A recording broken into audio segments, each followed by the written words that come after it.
Alhamdulillah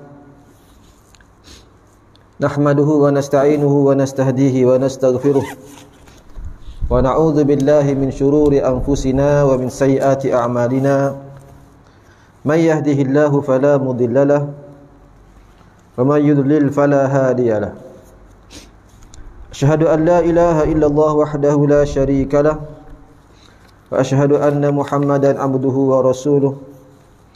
Allahumma salli wa sallim wa barik ala sayyidina Muhammad wa ala alihi wa ashabihi wa man da'a bi da'watihi ila yaumiddin. Subhanaka la ilma lana illa ma 'allamtana innaka antal alimul hakim. Faqala rabbi shrah li sadri wa yassir li amri wahlul 'uqdatam min lisani yafqahu qawli. Amma ba'd. Berbahagia para AJK serta pegawai masjid Encing Hulu, barisan imam, Bilal, para satizah yang dihormati sekalian. Syukur kehadirat Allah Subhanahu wa taala kerana kita masih lagi diberi kesempatan pada pagi ini bertemu. Alhamdulillah, salat subuh secara berjemaah, duduk dan niat iktikaf dalam masjid ini kerana Allah Ta'ala, nawatul iktikaf fi hadzal masjid lillahi ta'ala, dan seterusnya duduk dalam majlis ilmu. Mudah-mudahan kita semua dirahmati oleh Allah Subhanahu wa Ta'ala, insya-Allah. Muslimin yang dirahmati Allah, muslimat yang dirahmati Allah sekalian, pertamanya saya nak mohon maaf pertemuan yang lepas atas kesilapan saya sendiri. Saya terlupa kuliah. Yang lepas ada satu kelas saya terlepas, saya tak hadir. Biasa bila diberi tarikh kuliah tu saya masukkan dalam reminder. Saya tu masukkan. Tapi tak tahu kenapa hari tu saya terlupa nak masukkan.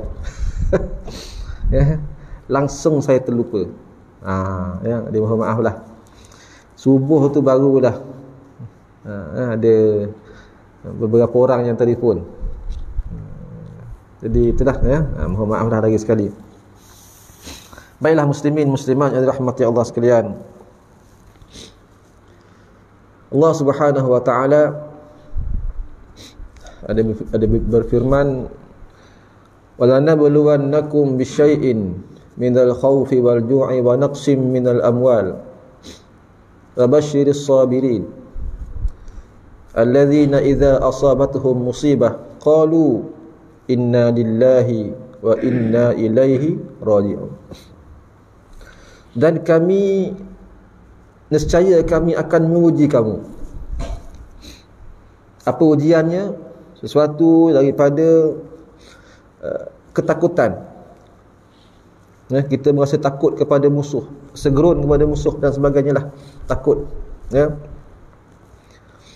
Wal ju', dan juga kelaparan. Wa naqsim minal amwal, kita juga akan diuji dengan kelaparan dan juga dengan kekurangan harta benda, kehilangan harta benda. Kan macam yang berlaku itulah, kehilangan harta benda bila berlaku banjir dan sebagainya di Selangor kita ni. Dan juga kehilangan nyawa, wal anfus, ada yang terkorban, dan juga kehilangan tanam-tanaman, was samarat. Tetapi wabasyiris sabirin, sampaikanlah berita gembira kepada orang-orang yang sabar. Orang-orang yang sabar. Jadi itulah banyak kelebihan, banyak fadilat, dan juga Allah akan angkat darjat kepada mereka-mereka yang sabar. Walaupun kita tahu memang sangat besar kehilangannya. Kebayangkan kalau satu rumah habis semua hilang, tengah tangga kan, barang dalam rumah, masya-Allah, nak bersihkan tu punya teruk. Dah dengar cerita sampai lumpur naik, ya, 10 inci, 11 inci dalam rumah, ya, tinggi dekat sekaki lumpur, nak bersihkan tu. Masya-Allah. Ya. Jadi siapakah antara mereka-mereka yang bersabar ini? Iaitu mereka yang ditimpa musibah, ditimpa ujian Allah. Mereka berkata, inna lillahi wa inna ilaihi raji'un. Sesungguhnya kita ini milik Allah, dan kepada Allah jugalah kita akan dikembalikan. Itu dia. Kita ni milik Allah, semuanya milik Allah. Ya. Jadi sebab tu, ya, kita jangan sombonglah, ya, dengan Allah Subhanahu wa taala. Apa yang Allah bagi kepada kita ni hanyalah pinjaman semata-mata. Nanti Allah akan tarik balik, ya, sekiranya Allah kehendakinya. Baiklah, muslimin muslimat yang dirahmati Allah sekalian, segala ujian bala yang menimpa ini adalah merupakan ujian, ya, kepada kita, merupakan rahmat kepada mereka yang beriman. Kenapa rahmat? Kerana mereka yang beriman, yang bersabar dengan ujian yang menimpa ini, Allah akan ampunkan dosa-dosanya, Allah akan tingkatkan darjatnya. Ni. Ya, kalau kena duri, ya, kena satu duri sekalipun, Allah dah bagi, ya, Allah dah naikkan satu darjat, dan Allah sudah pun memberikan, ya, pahala kepadanya. Itu baru satu duri, kan? Ya, sakit. Ya, tapi ini bila ditimpa musibah yang lagi besar, lagilah besar kelebihan yang Allah akan bagikan, dengan syarat sabar. Dengan syarat sabarlah. Ya, jadi antara cara sabarnya, kita yang mendengar ni kena ucap takziah. Inna lillahi wa inna ilaihi raji'un. Takziah tu apa? Kita kena ingatkan dia lah. Ya, kita kena ingatkan dia, ya, supaya pertamanya bersabar. Ingatkan kembali bahawa semuanya ini adalah daripada Allah Subhanahu wa taala. Kena terima, ya, kena terima. Dan kita perbaiki dah, ya, apa yang menjadi kelemahan kepada kita, yang mungkin menyebabkan Allah nak uji kita. Allah nak bagi test kepada kita, Allah nak ingatkan kita. Kita kena ingat balik. Kita kena kembali kepada Allah Subhanahu wa taala, bertaubat kepada Allah Subhanahu wa taala. Tapi sayangnya ada kes-kes, ya, ada banyak tempat juga bila dia ditubuhkan, dibuat PPS, ya, pusat pemindahan sementara. Bila dibuat PPS, ada jugalah, ya, mereka yang bertugas tadi ni, kan, diorang ada buat solat berjemaah, cantiklah. Ada tazkirah sekali-sekala. Tu cantik tu. Ya, tempat tu cantik. Ya. Tapi sayangnya ada juga pusat-pusat PPS, ya, cara dia orang menghadapi musibah ini dengan berhibur. Berhibur, ya. Apa tujuan dia? Nak menghiburkan mereka yang ada dekat sana, supaya hilang gundah gulana kesedihan. Ada, berhibur. Khamis malam Jumaat, surau masjid baca Yasin kebanyakannya. Ada yang buat kuliah, kebanyakannya, kan, baca Yasin atau baca surah Al-Kahfi. Tapi ada pusat BPS, dia angkut dengan tong gitar dia tu, speaker besar, mic, ya, berhibur, menyanyi, tuan-tuan. Allah, terkejut saya. Ya, orang nak, ya, kita nak supaya Allah ampunkan dosa kita, supaya Allah angkat bala, Allah angkat musibah ni, ujian ini, tak panggil lagi. Menyalak kat situ, ya. Kecoh dalam grup WhatsApp. Akhirnya itulah. Maaflah, ya, itu tempat saya tu, tempat saya bekerja, PPS. Sekolah, kan. Ada sekolah tertentu lah tu, ya. Tak apa, nama saya tak sebutlah, sebab bahaya ada live. Tapi nak bagi tahu tu lah, ya, nak bagi tahu, ya, dalam WhatsApp kecoh. Oi, malam ni konsert, malam Khamis malam Jumaat, lepas maghrib start. La ilaha illallah. Terkejut. Jadi adalah sahabat-sahabat yang duduk dekat di sekolah tu, saya jauh. Saya duduk kat sini, ya, sekolah sana tu, ya, Subang Jaya tu. Jadi adalah sahabat-sahabat ya, yang itulah rasa nak turun, terpanggil untuk pergi ke sana, beritahulah secara baiklah kan, secara baiklah ya, secara baik. Jadi alhamdulillah dihentikanlah program tersebut. Dia pun nasihat ambil gambar dah. Masya-Allah ya tuan-tuan. Ini orang kita bila tiba musibah ni kena banyak bertaubat, beristighfar, kembali semula kepada Allah Subhanahu wa taala. Ya, mudah-mudahan Allah angkat balik segala musibah yang melanda. Sekarang ni pun baca apa? Baca kunut pun masih lagi. Imam masih lagi baca kunut. Ya, yang diberikan oleh Jaiz. Teks Jaiz tu yang untuk mengelak, menjauhkan kita daripada bala Allah Subhanahu wa taala. Ya, alhamdulillah. Baiklah muslimin muslimat yang dirahmati Allah sekalian. Sambung insya-Allah kepada kitab kita, kitab Bahrul Mazi. Masih lagi tentang bab solat. Saya tak pastilah, saya tak sure lah ya. Masing-masing mungkin dah boring kot, benda sama je diulang. Tapi tak apalah ya. Sekurang-kurangnya kita tahu bahawasanya apa yang kita buat selama ini ada sandarannya daripada hadis Nabi, daripada Nabi sallallahu alaihi wasallam insya-Allah. Hari ini kita akan sambung bab ma yaqulu ar-rajul idza rafa'a ra'sahu min ar-ruku'.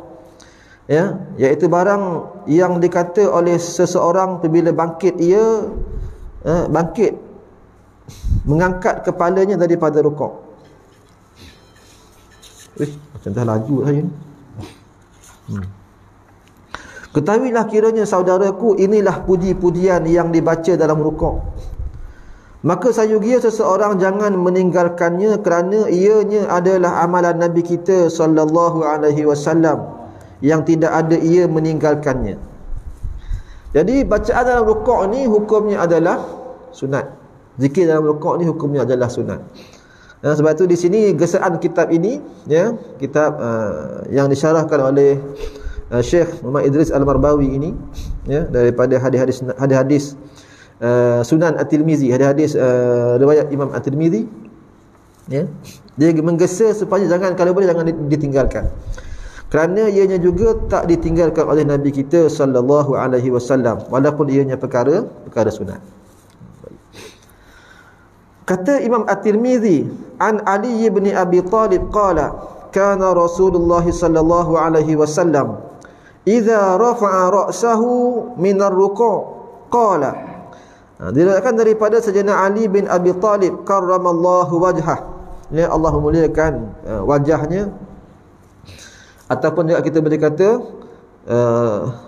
radhiyallahu anhu. Dua-dua bolehlah. Ya, dua-dua boleh.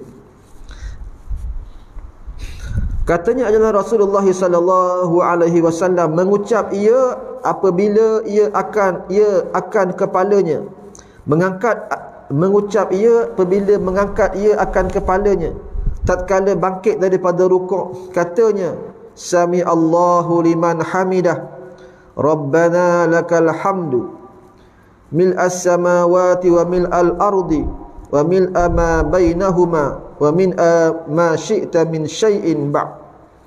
Artinya telah mendengar Allah, yakni diterima Allah akan puji daripada mereka yang memuji akan dia. Allah dengar, Allah terima ya, segala pujian yang dipuji ke atas Allah Subhanahu wa taala, yang dipuji kepada Allah Subhanahu wa taala. Sami Allahu liman hamidah, kepada siapa yang memujinya. Wahai Tuhanku, dan bagi engkau juga mustahik ya, puji akan sebagai puji yang memenuhi 7 petala langit dan memenuhi bumi dan memenuhi barang yang antara keduanya dan memenuhi akan barang yang engkau kehendaki daripada sesuatu daripada kainat ya, iaitu daripada semua makhluk Allah ataupun semua yang ada ya, di atas dunia, di atas alam ini. Kemudian daripada langit dan bumi dan lainnya, yakni puji akan sebagai puji yang banyak sekiranya benda berjisim nescaya memenuhi 7 petala langit dan lain daripada kainat.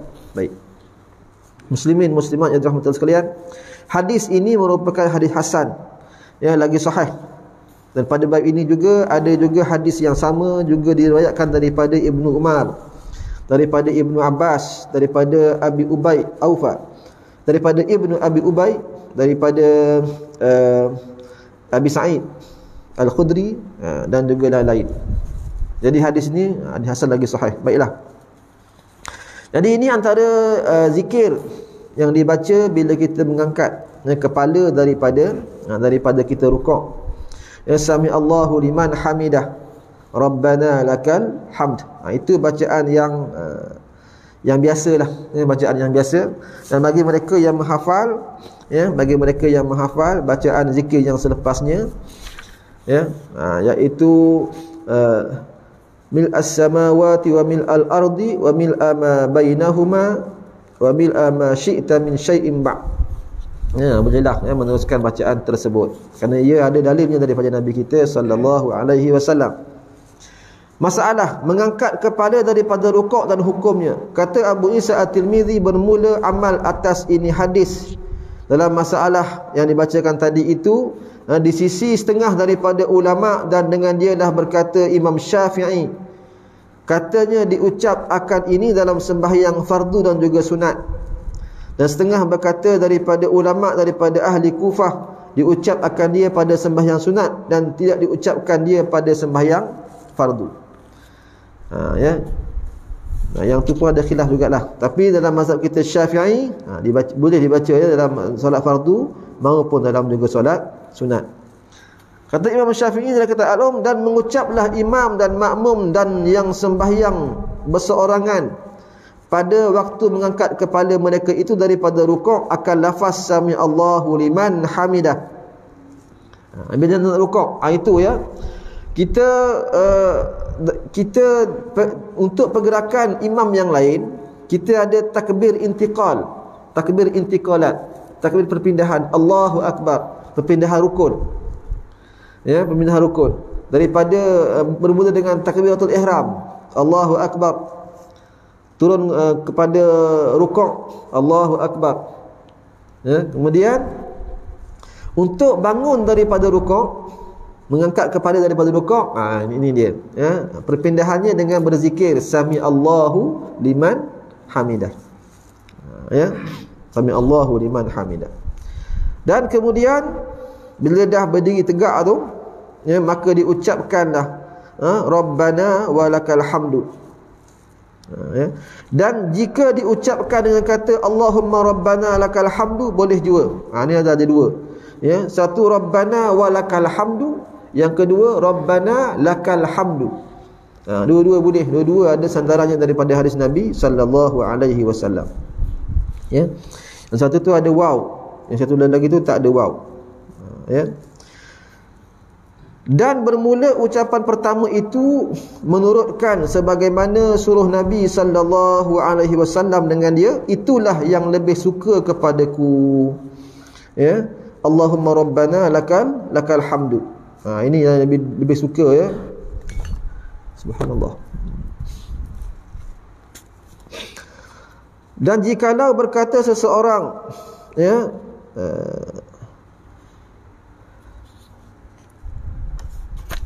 man hamidallahu sami'alah, tiadalah aku fikir atasnya ulang. Dan bahawa berkata ia sami Allahu liman hamidah kerana menurut dengan Rasulullah sallallahu alaihi wasallam lebih suka kepadaku. Dan jika tak dilakukannya lebih daripada rukuk dan i'tidal pada halnya tidak diucapkannya sesuatu, nescaya aku makruhkan demikian itu baginya, dan tiada ulang atasnya dan tiada sujud sahwi. Jadi itu adalah merupakan perkara sunatlah. Perkara sunat. Rukunnya angkat kepala selepas rukuk, itu rukun. Bacaan dalamnya itu adalah perkara sunat. Bila tak baca, hukumnya ulama memakruhkannya. Ulama makruh. Sama jugalah dengan takbir-takbir yang lain. Tak baca, ulama memakruhkannya, kecuali takbiratul ihram. Yang itu wajib, itu merupakan rukun, wajib kena baca. Takbiratul ihram, Allahu Akbar, takbir yang memulakan sembahyang, yang berserta dengan niat. Yang lain-lain hukumnya sunat. Tak buat, solat sah. tidak perlu sujud sahwi, cuma ia menjadi makruh. Kerana ia merupakan sunat hai'ah. Sunat hai'ah. Baik. Muslimin muslimat yang dirahmati Allah sekalian. Ya, sunat hai'ah. Saya sebut tentang perkara sunat hai'ah, sunat ab'ad, rukun ya, sebagainya, ada wajib harus, harus ya. Dalam kita beramal sesuatu amalan ini ya, kita kena tahu tentang apa yang lebih utama daripada yang lebih utama ya, fiqhul aulawiyat ya, fiqh keutamaan dan kefahaman apa yang lebih utama. Jadi ada satu kes ini diceritakan oleh Tuan Ustaz Haji Muhammad Nasrullah, mantan Timbalan Mufti wilayah ya. Dia datang kuliah. Dia ada cerita satu kes yang mana di satu masjid itu dia dapati ada satu orang jemaah ni dah lama tak nampak. Bermula PKP ni dah lama tak nampak. Ya, walaupun PKP ni memanglah peringkat awalnya memang AJK saja kan, imam sajanya. Kemudian sekarang ni dah terbuka luas sekarang ni pun tak nampak lagi. Jadi dia pun tanyalah kepada jemaah kat situ, mana hamba Allah ni? Jemaah kat situ dia kata, hamba Allah ni dah lama tak datang. Sebabnya sebabnya apa? Dia tak suka kedudukan saf yang sekarang ini berjarak. Dia kata, jadi selagi saf tidak dirapatkan, selagi tu aku takkan jejak kaki ke masjid. InsyaAllah tuan-tuan. Hebat tuan-tuan ya, Allah tu dia. Tak tahu yang mana keutamaan dia. Jarak dalam saf tu ke solat berjemaah tu, yang mana yang lebih utama sebenarnya? Solat berjemaah tu untuk satu kawasan, satu kampung ke apa ke, fardu kifayah.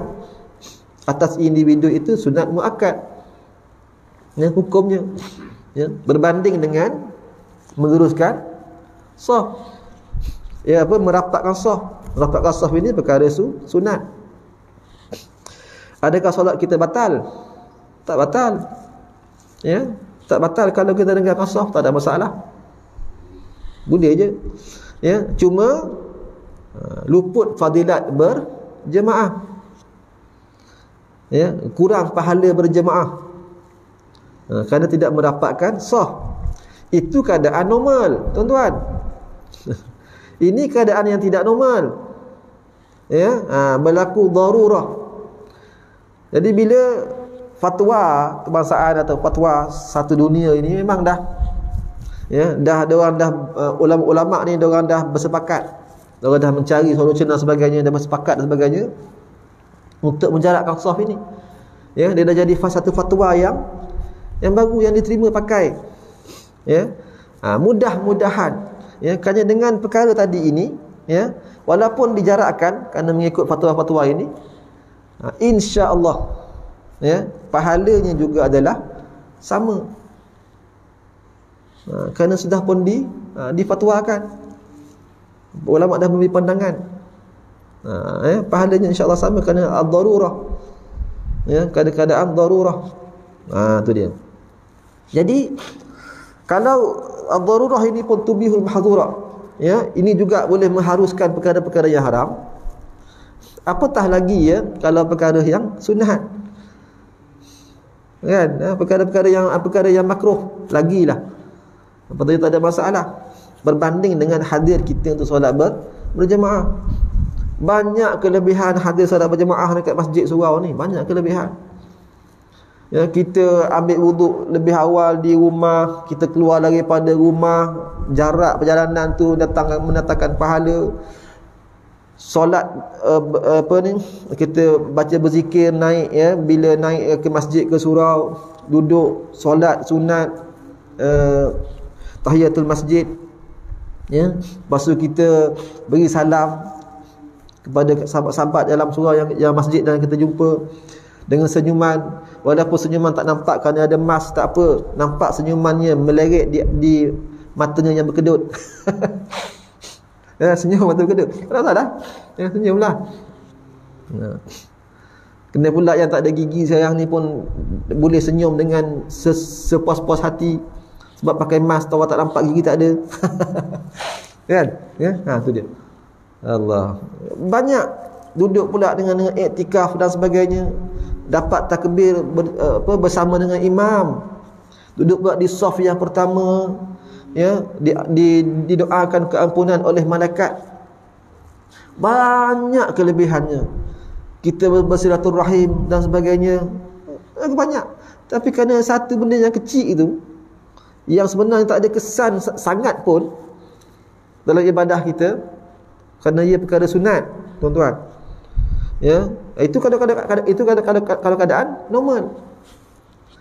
Apatah lagi kalau dah difatwakan, bukan Malaysia saja, tuan-tuan, ya, satu dunia, boleh dikatakan hampir satu dunia, atau boleh kita katakan jumhur ulama, termasuk Mekah Madinah sekalipun sama, kan? Baru ni rapat Mekah Madinah, kan, rapat. Sekarang ni kata jarak balik, saya tak sure tu, kan, sebab kes naik balik. Tengok, ya, tuan-tuan, memang satu dunia fatwa macam tu. Ya, jadi insya-Allah fadilat berjemaahnya sama, insya-Allah. Ya, tu dia. Muslimin muslimat yang dirahmati Allah sekalian. Jadi sayanglah, ya. Adalah kita ni kena banyak berdoa lah, tuan-tuan. Saya sendiri pun banyak berdoa lah, ya. Rabbana la tuzigh qulubana. Ya Allah, ya Tuhan kami, janganlah Engkau pesongkan hati kami, ya, ba'da idh hadaitana, lepas Engkau memberi hidayah kepada kami, ya Allah.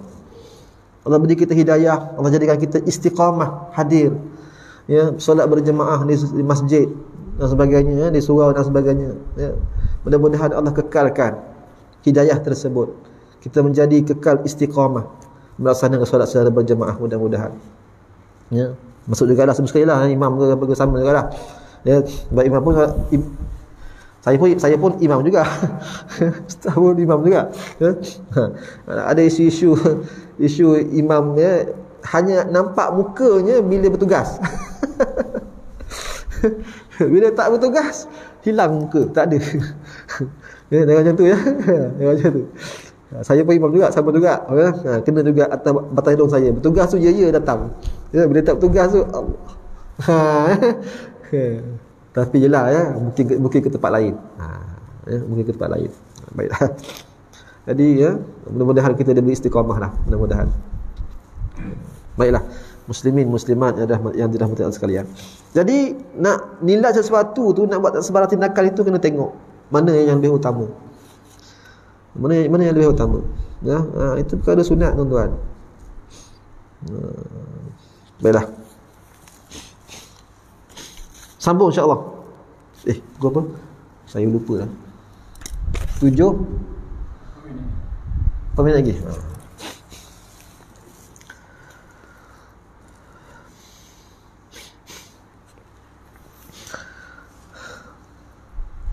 Okey, apa kelebihannya mengucap zikir bangkit daripada rukuk dan kelebihannya? Wahai saudaraku, dikeluarkan oleh Imam At-Tirmizi satu lagi hadis yang menunjukkan kelebihan mengucap puji-pujian sambil bangkit daripada rukuk. Katanya, an Abi Hurairah anna Rasulullah sallallahu alaihi wasallam qala, diriwayatkan daripada Abi Hurairah radhiyallahu anhu bahawasanya Rasulullah sallallahu alaihi wasallam bersabda, ia, idza qala al-imamu sami Allahu liman hamidah faqulu rabbana walakal hamdu. Bila mengucap imam sembahyang akan lafaz yang akan datang ini, ya, pada masa rukuk, bangkit daripada rukuknya, sami Allahu liman hamidah, yang maknanya telah mendengar Allah bagi puji mereka itu yang telah memuji akan dia, maka hendaklah kamu sekalian, wahai makmum, sahut dengan ucap demikian, rabbana lakal hamdu, artinya wahai Tuhanku dan bagi engkau jua pujian. Nabi menyuruh yang demikian itu kerana ada kelebihannya, sabdanya, fa innahu man wafaqa qawluhu qawlal malaika ghufira lahu ma taqaddama min dhanbi. Ya, maka bahawasanya barang siapa yang bersepakat, yang muwafaqah, perkataan malaikat, nescaya diampunkan baginya oleh Allah Ta'ala akan dosa yang telah terdahulu, yakni diampunkan Allah akan segala dosa kecilnya yang telah lalu, ya. Ada pun dosa besar, maka iaitu berhajat kepada taubat, kerana tidak dihapus Allah melainkan dengan taubat nasuha. Hadis ini merupakan hadis hasan lagi sahih. Ya, jadi banyak ya perbuatan-perbuatan kita di sekitar kita yang mana bila bersamaan dengan malaikat, maka kita akan dapat kelebihannya, iaitu diampunkan dosa kita. Dosa yang kecil-kecil. Ya. Tapi ya tuan-tuan, dosa kecil ni banyak tuan-tuan. Sangat banyak ya. Kita ni insya-Allah lah rasanya kot ya, dosa-dosa besar tu taklah. Ada masjid sebagainya, kita jaranglah ya. Kalau ada bertaubatlah kan. Ada bertaubat. Kalau kita ni memang takkan lari daripada dosa. Ya, dosa-dosa besar. Itu dosa-dosa yang ada ya, yang ada diterangkan dalam hadis, dalam Quran, ya, hukuman-hukumannya. Zina, membunuh, ya, mencuri, merompak, dan sebagainya kan, ya. Ni yang ada hukuman-hukuman ni lah, makanya dosa besar. Yang dosa-dosa kecil yang tak ada hukuman-hukuman tertentu dalam Al-Quran tadi ni atau hadis, ya, banyaklah, sangat banyak. Tentang auratnya, percakapannya dan sebagainya. Ini semua ini, ya. Dosa ini insya-Allah kalau kita buat tanpa sengaja dan sebagainya, kita diampunkan dosanya itu oleh Allah Subhanahu wa taala. Bila kita banyak melakukan amal ibadah. Ya, contohnya sajalah sami Allah liman hamidah itu.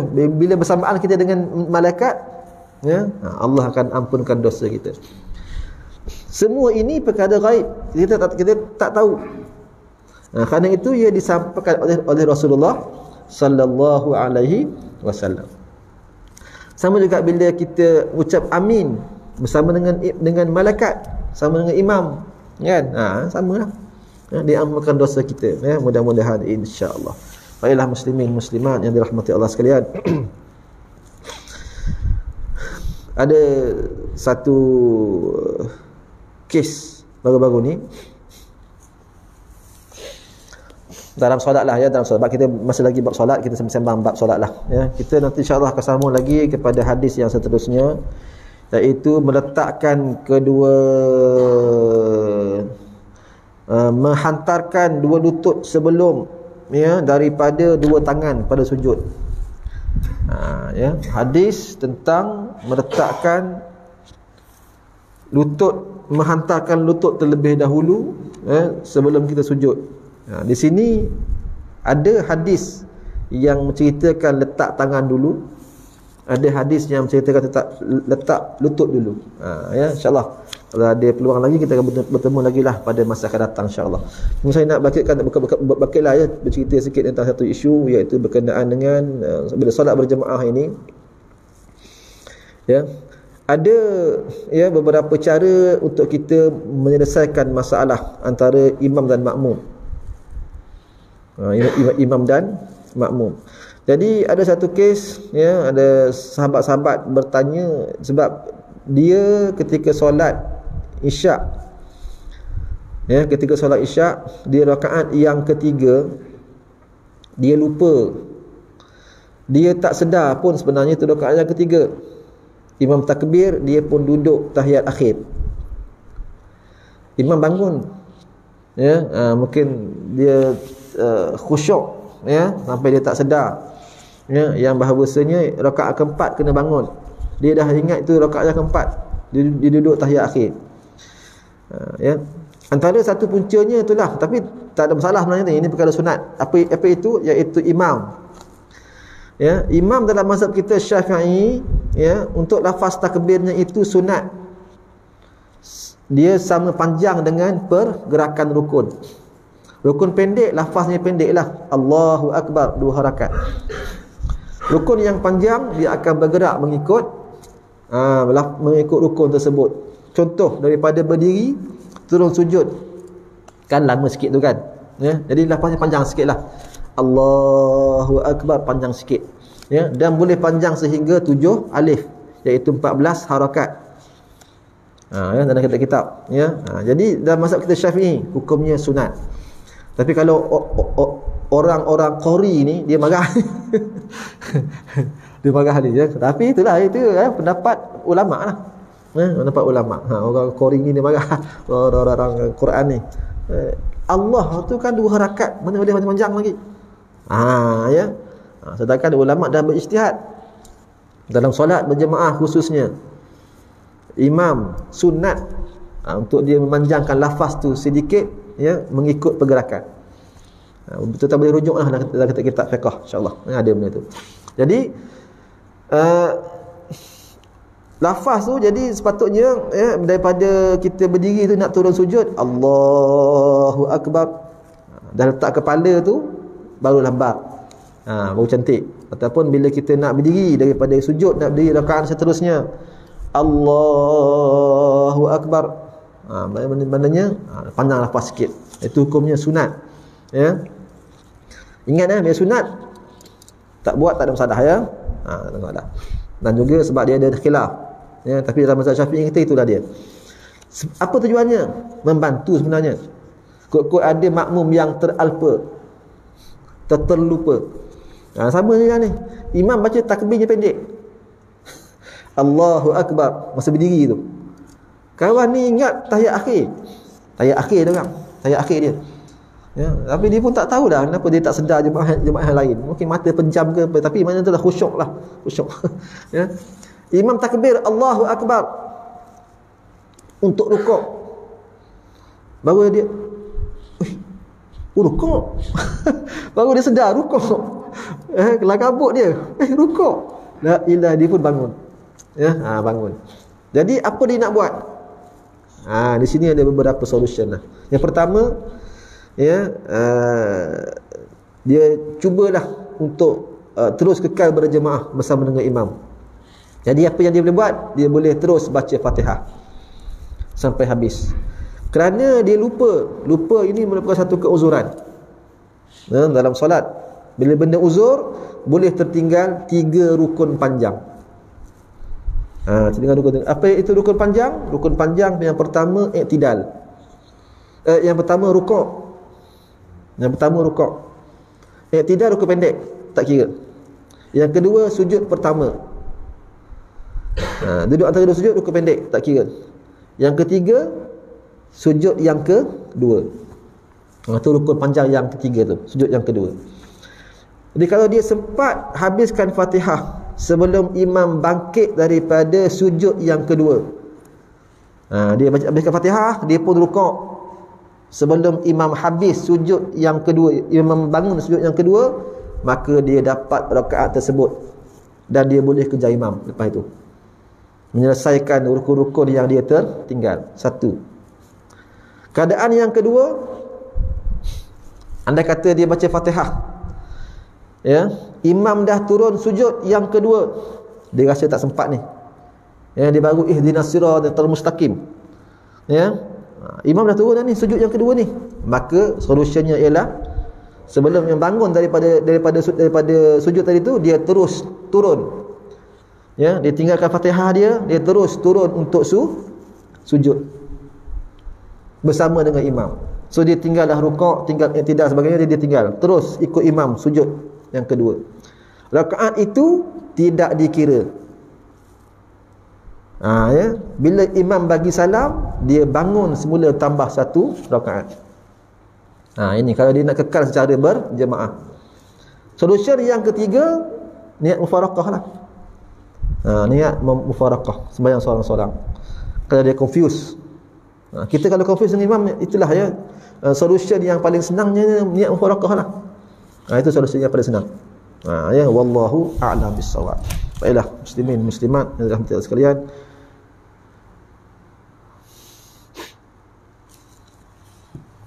Baik, aja lagi 3 minit. Insya-Allah. Betul kan? 3 minit lagi. Dan berkenaan saya pintu tu tutup ke buka? Bila solat berjemaah, solat ramai-ramai, hari Jumaat ke apa ke? Pintu aircon. Buka kan? Aircon ada jugalah, tapi buka. Luar pun ada aircon Alhamdulillah. Okey. Buka. Buka tu kerana senang orang masuk ke atau kerana soft? Ya.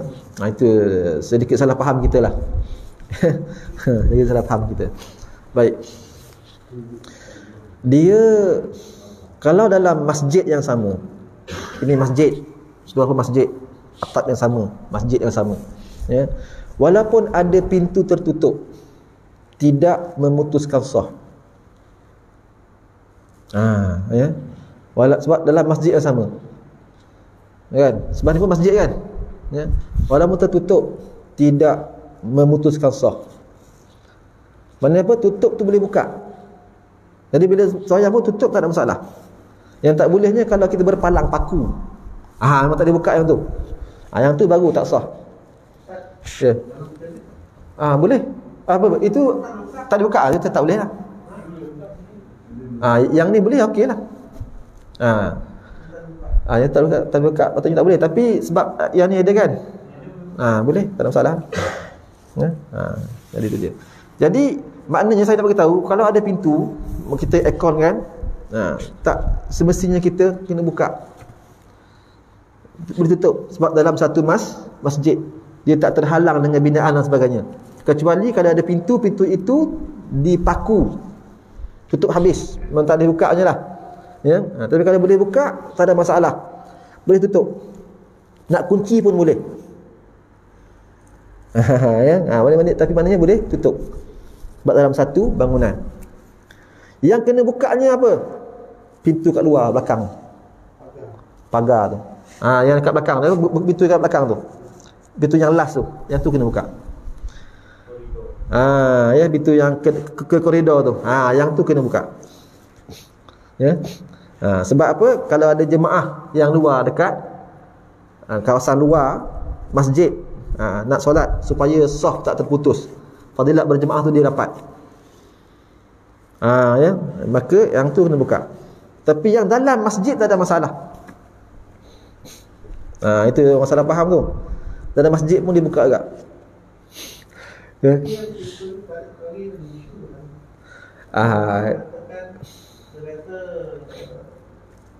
mesti buka sebab kata mesti boleh sampai kepada imam.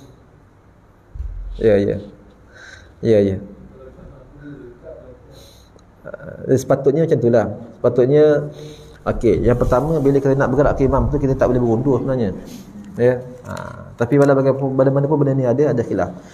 Tetapi dalam bangunan masjid, ya, apa saja pun yang terhalang selagi ada dalam masjid, maka ianya insya-Allah sah, ya, solat secara berjemaah sah, tidak putus. Selagi ianya masih lagi dalam bangunan yang sama. Kenapa terhalang dengan tembok ke apa ke, dengan apa saja halangan lah, lagi dalam masjid. Sama juga dengan kita kata imam duduk kat depan, ya, sah yang pertama ada orang kosong, tiba-tiba kat belakang tu ada seorang dua buat sah yang baru. Itu pun sah berjemaah. Fadilat berjemaah mungkin kurang lah, ya, tetapi adakah sah dia solat berjemaah? Sah. Dia tetap dapat pahala berjemaah. Fadilat pahala itu terserah kepada Allah, tapi memang segi hukumnya kurang lah, ya, kerana tak mendapatkan sah. Tetapi nak bagi tahu hukum solat berjemaah tu sah atau tidak, hukumnya sah. Kerana bila dalam masjid, selagi dalam masjid dia tidak ada jarak. Yang jarak 300 hastanya kat mana? Luar masjid. Yang tu 300 hasta, 150 meter. Lepas tu kita tengok bila terputus kan sana. Adakah sah solat berjemaah dia? Sah. Selagi dalam masjid. Waktu dalam masjid ni dia tidak terhalang. Walaupun pintu itu tertutup. Cuma yang ni memang ada isu lah. Ya, yang tu saya pun faham juga tu. Saya pun tahu juga tu. Ya. Tapi selagi dalam masjid tak ada masalah, insya-Allah. Ya, insya-Allah. Tapi kalau ada timbul juga isu yang lain, ada buat kitab ke apa ke, kita pun buatlah kitab kita juga kan, lagakanlah. Doktor ada. Ya, sebab memang ada benda ni dah dibahaskan dalam kitab-kitab. Ya, insya-Allah tak ada masalah. Ya, sebab dalam masjid apa pun okey. Kecuali benda yang berpalang, yang tak boleh buka langsung. Itu baru ada masalah sikit. Sebab tu ini pun ada masalah sikit ni. Ya. Tapi itulah. Bincang-bincanglah. Ya, dengan orang-orang yang lebih pakar. Ya. Sebab isu ni banyak juga ya orang salah faham. Ya. Kita ni kadang-kadang kan ikon. Kadang-kadang yang dekat luar tu tak ikon. Oh, tak boleh kena buka ni. Walhasilnya yang dalam ni panas. Sebab pintu terbuka. Kipas tak buka, aircon. Tapi pintu terbuka. Huru-hara, bengang orang kan. Ya. Itu yang isu tu. Sebenarnya sebab orang bengang, pintu kena buka. Sama lah ni, pintu kena buka. Tapi ini pun dah kat luar tu aircon. Okeylah, alhamdulillah lah. Ya, kecuali yang belakang sana itulah. Ya, tu wallahu alam. Mudah-mudahan dapat hasil bermanfaat insya-Allah. Ada teguran ada apa ke? Bolehlah ya. Jumpa saya ke mesej ke apa ke bolehlah insya-Allah. Ya. Mudah-mudahan kita dapat manfaat daripada apa yang disampaikan pada hari ini insya-Allah. Ada kesempatan kita jumpa lagi pada pertemuan yang akan datang, iaitu dengan hadis ya, nak turun mana dulu? Lutut dulu ke nak turun tangan dulu ketika kita sujud insya-Allah. Bismillahirrahmanirrahim. Alhamdulillahirabbil alamin wa bihi nasta'in.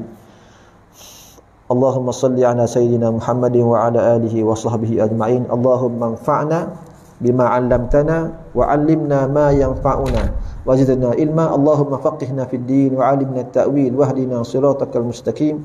Wa sallallahu ala sayyidina Muhammad wa ala alihi wa sahbihi wa sallam. Alhamdulillahirabbil alamin. Assalamualaikum warahmatullahi wabarakatuh. Wallahu a'lam.